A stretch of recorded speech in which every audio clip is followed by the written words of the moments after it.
It started innocently enough, in a season when teams were having trouble scoring and pitching was dominant. The Cubs entered the second game of a series in Atlanta at .500, 30-36 games out of first place. Like most teams, they had struggled to score runs that year. At that point of the season they were averaging just 3.67 runs per game, a figure that would translate to 594 runs in a 162-game season.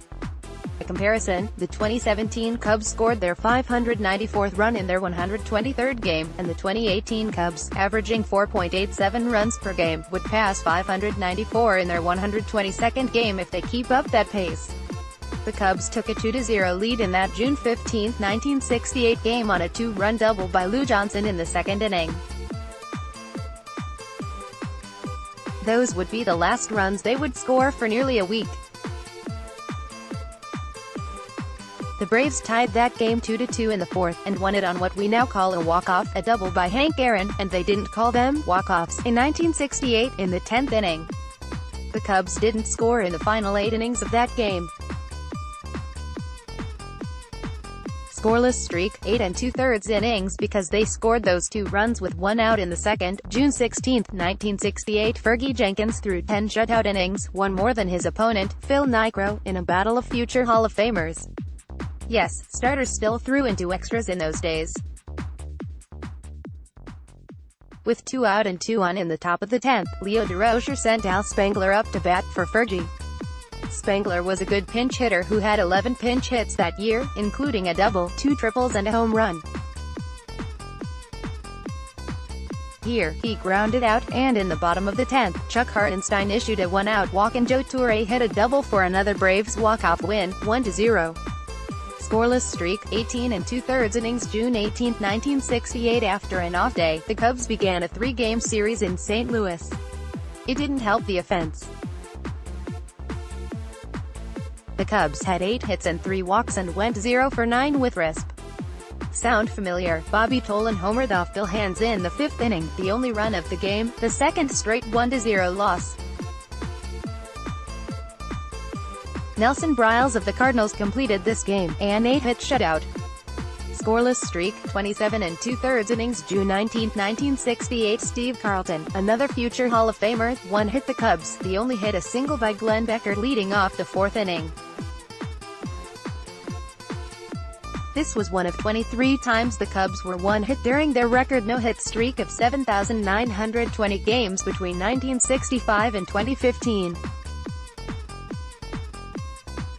Rich Nye got knocked out of the game in the 4th inning, by which time he'd allowed 4 runs, including a 2-run homer by Orlando Cepeda. Scoreless streak, 36 2/3 innings. June 20, 1968 This was one of the famous Fergie Jenkins, Bob Gibson matchups that occurred regularly in the era of those Hall of Famers. Jenkins allowed just 4 hits and 1 run and struck out 11.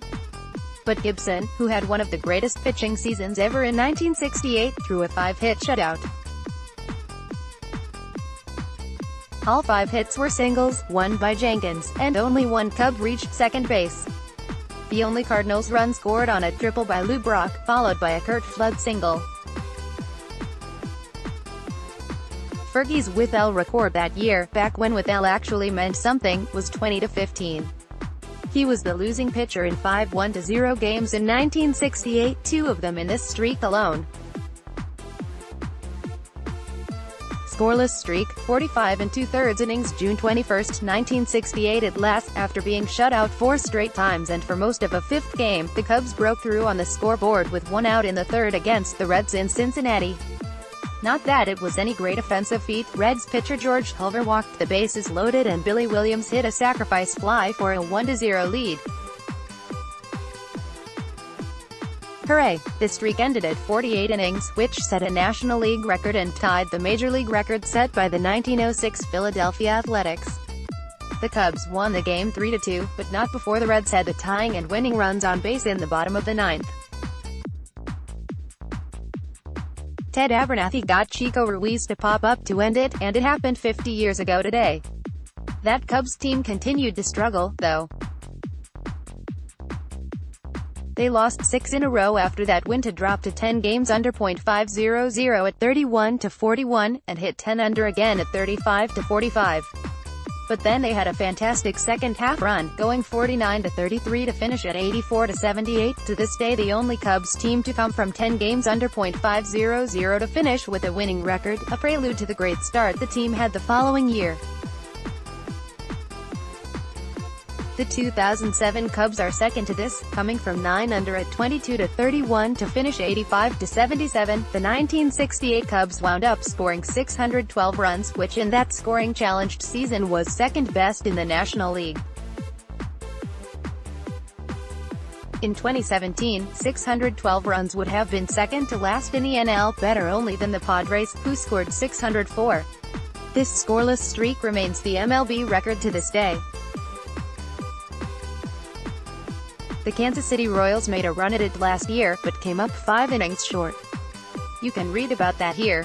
Fortunately, this year's Cubs are a lot better offensively than their 1968 counterparts.